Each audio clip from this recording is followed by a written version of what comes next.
Oh my God. She didn't plot to kill him. I don't know. Locked in an old prison, could we cope for 24 hours? Right, I know that they exist now.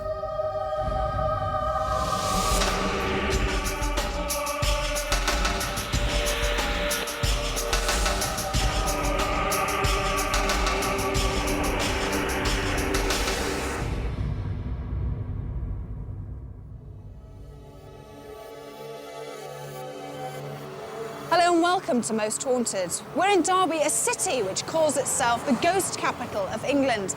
Now, Derby is world famous for its ghost walks, and over 95,000 people have been on them in 8 years. So where better to spend 24 hours than in the old Derby prison? Scenes of total incarceration and brutal executions. In the basement, underneath buildings hidden below the pavements, Derby Jail still exists, although now it's used as a tourist attraction. Since 1756, it has housed hundreds of prisoners. Many of them died here and still refuse to leave. So, is the old Derby prison haunted, or is it just a tourist attraction to pull in the crowds? That's what the Most Haunted team want to find out. There were over 200 hanging offences in England. You could be hanged for stealing a sheep, stealing a horse, cutting down trees, breaking down riverbanks, impersonating a Chelsea pensioner, setting fire to haystacks, appearing on the street with a sooty face, poaching, burglary, shop breaking.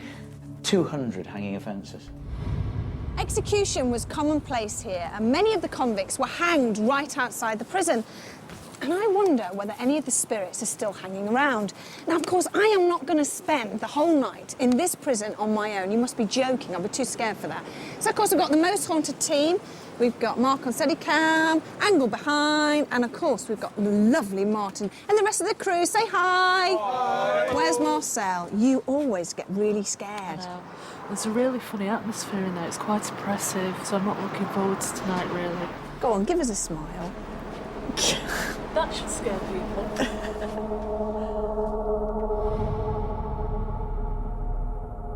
Now, most people, if they encounter anything paranormal, immediately jump to the conclusion that it's a ghost. Now, Jason Carr, parapsychologist, you don't do that. I don't do that. I don't believe in ghosts. At all? Well, most people, when they think they've seen a ghost or had some kind of unusual occurrence, automatically will assume that it is paranormal without looking into it in any depth at all. We don't do that. We look for scientific evidence, we look for logical explanations, looking at it in a logical and an analytical way. People don't do that. They're too ready to accept the unknown. A bit like myself. A bit like you. And Marcel as well. And a few more people here as Absolutely. well. Now, here at the prison, what sort of strange occurrences have happened in the past here?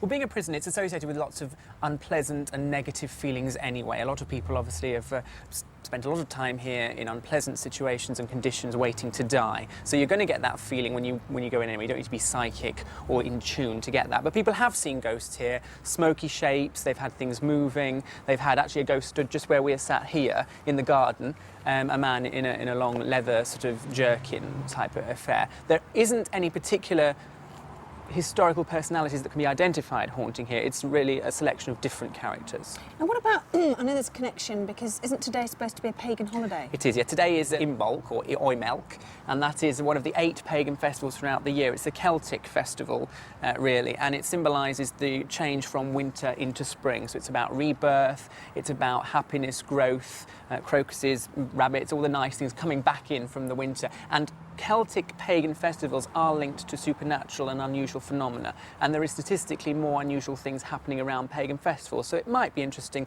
that we're here on a particularly special day. We might get more happening. Is it true to say that when you're actually in an environment like this, that the energy can actually build up gradually, or not at all?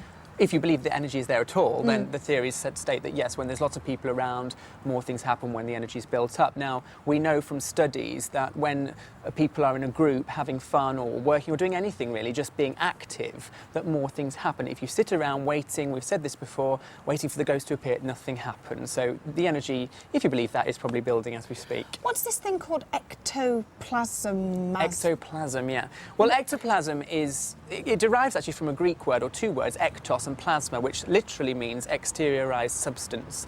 And when you see photographs of wispy, ghost-like images, that is supposed to be ectoplasm. But if you go back to spiritualist days when mediums in the Victorian era used to give seances, they supposedly would produce, perhaps I'm saying the wrong thing here, they used to produce ectoplasm from their bodies, and the ectoplasm would come out and form into the shape of a ghost. That's what it's supposed to be. There's no scientific evidence for it. Has it happened here? It's supposed to happen in every haunted house, so we might get some tonight, you never know. Now, you're going to be doing some experiments here tonight. What We sort are. of things are we going to be doing? Well, I'm going to use a trigger object, a cross. Now, this is particularly relevant here because this site actually has links with a nunnery, and some of the reported unusual occurrences are associated with nuns or monks chanting. So that's to try and entice the ghosts out, if you like. But more interesting than those here, I particularly want to try a new experiment, which is known as automatic writing. Now, in spiritualist history, this is where a medium goes into a trance state and, blindfold, they write on a piece of paper, and allegedly the information that is written comes from a ghost. Now, you don't have to be psychic or mediumistic to try this,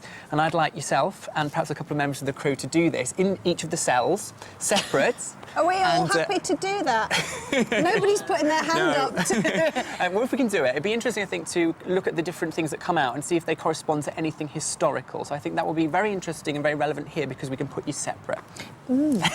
Now, of course, our team would not be complete without our spirit medium, Derek Akora, and he is on his way as we speak.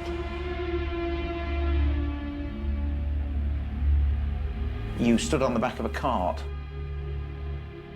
big thick rope put around your neck. The horse was drawn away and you were left literally swinging in the breeze. It could take you anything up to a quarter of an hour to die of slow strangulation, kicking, writhing, choking, vomiting. And then he used to cut the rope up into small lengths and sell it to the crowd. Money for old rope. After the execution, murderers were also sentenced to be either dissected publicly by doctors or gibbeted, which is hung up in a metal cage.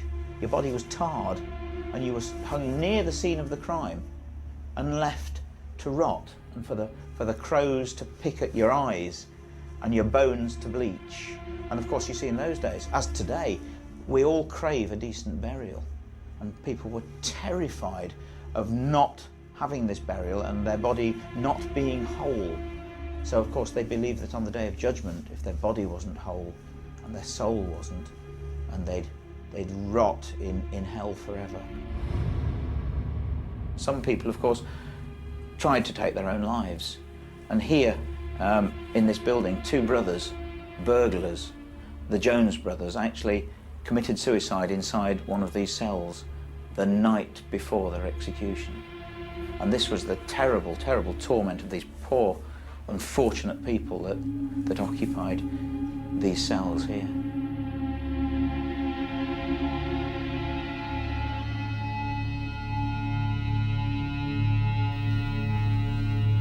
The prison was designed to hold 21 convicts. That's one person per cell. Can you imagine what it must have felt like when they put 6 people in there for 23 hours a day? Picture this. You're all sitting quietly in this room when all of a sudden the face of a dead person superimposes itself onto the person sitting right next to you. How terrifying that would be. Well, that is what has been reported in this very room.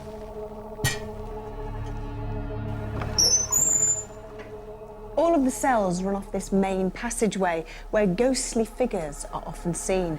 Also, noises are heard here, clicking, scraping, dragging, and bolts being closed across doors. Prisoners were split into cells.